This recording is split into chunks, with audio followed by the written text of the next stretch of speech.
kids we seem for all their innocence and future promise. Unfortunately, there are predators out there who will hurt your children.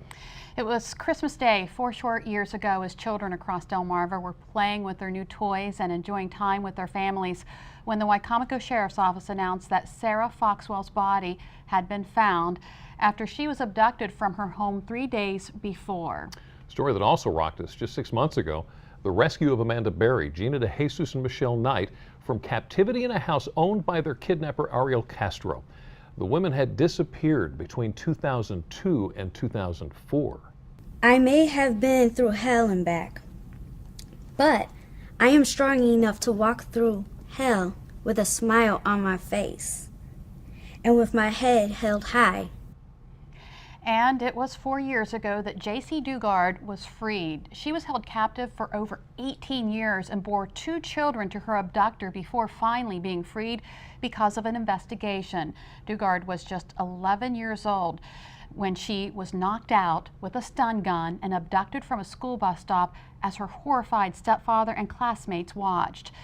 They are just some of the thousands of children who are abducted each year in the United States, most by people they know, a family member, a friend, a babysitter, or neighbor. But 115 young girls and boys are taken by total strangers. Well, Trooper First Class Donna Hill with the Maryland State Police, currently investigator assigned to the Wicomico Child Advocacy Center, joins us now to give us some insight on child abductions. Thanks for joining us this afternoon. My pleasure. Educating our kids, a lot of us have told them, and I know I've told my kids, to yell stranger danger if maybe they're uncomfortable with somebody, but maybe that's not the case? Today, the National Center of Missing and Exploited Children does not use the stranger danger message anymore. They recommend these 4 steps. First of all, adults don't understand it. They don't practice it. Children don't get it. We need to be teaching our children to learn how to recognize potentially dangerous situations, and parents need to understand that their children are at greater risk by being abducted by someone that they know. So it's not always how they look. Exactly.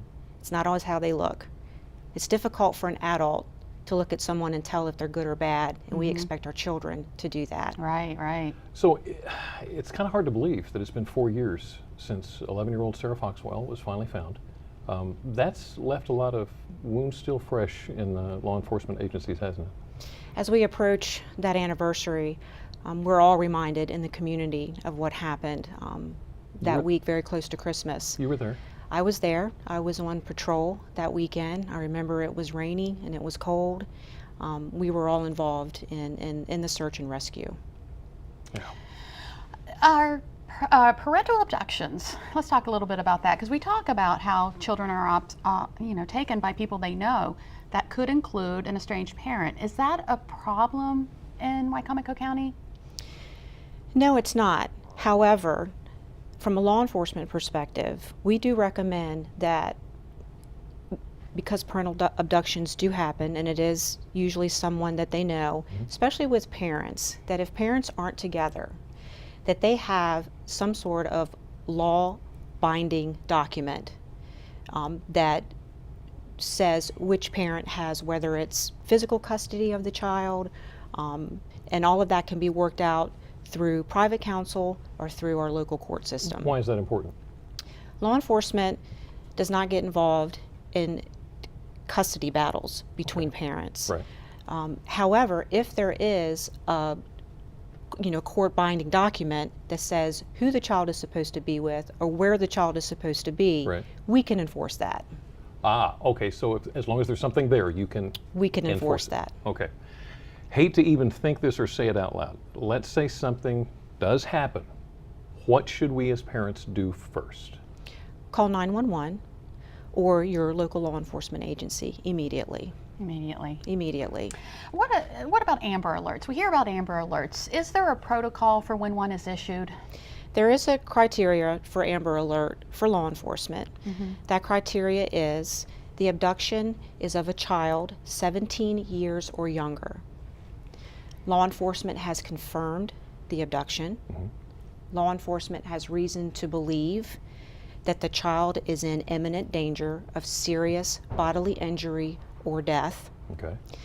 There is enough descriptive information about the victim and the abduction for law enforcement to issue an Amber Alert to assist in the recovery of the child.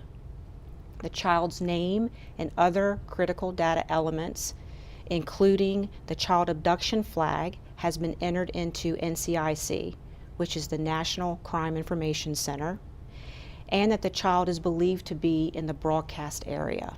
Now, there's no 24-hour waiting period for all this. There's no 24-hour waiting period for a child 17 and younger. As long as, okay.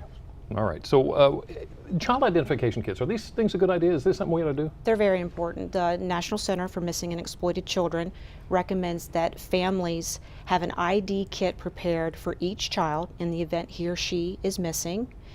One of the most important pieces of this ID kit is an up-to-date, good quality photograph.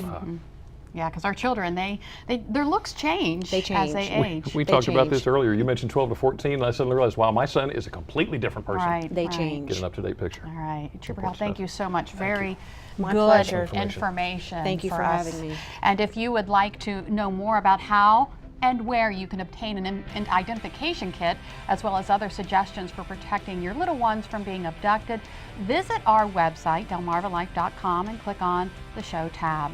All great information. Now, the National Center for Missing and Exploited Children also advises that children under the age of 12 not be allowed out by themselves. Instead of teaching your children not to talk to strangers, base their decision not on what a person looks like, but what they are asking them to do. All important advice to teach your children how and when to protect themselves. And as you'll see now, even very small kids can stand up to strangers. A man tries to snatch a 7-year-old girl inside a Georgia Walmart. A Suspect put his 10-year-old is hands almost around the girl's abducted in mouth Philly. before picking up the girl and attempting to carry her away. The FBI reports 2,000 kids a day are kidnapped either by someone they know or by complete strangers. Bad Kid Stitz!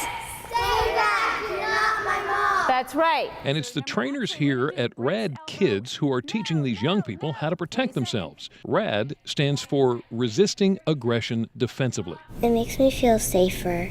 It teaches me how to be safe and how to, if I'm being attacked, I can attack them back. It helps you protect yourself. RAD teaches and empowers children to recognize, avoid, resist, and escape violence. No. RAD instructor Joanne Waite teaches specific drills like elbowing, hand blocking, and knee strikes. Rad kids yell loud, hit hard, and run fast. In this demonstration, the girls practice escaping from their backpacks. Another scenario involves a possible abduction in a Go store. first, okay? So you're in the store, someone's trying, what are you doing?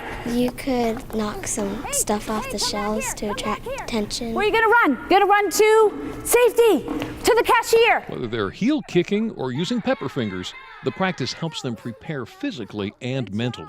It makes me feel confident, more confident in myself. It makes me feel more confident and stronger. The program gives kids, no matter what their age, permission to defend themselves. We help kids learn that they are in charge of themselves. And their safety. Nothing we want to think about, but we have to. We just learned how technology can help, especially when it comes to keeping our children safe. But like anything else, too much technology can also do harm.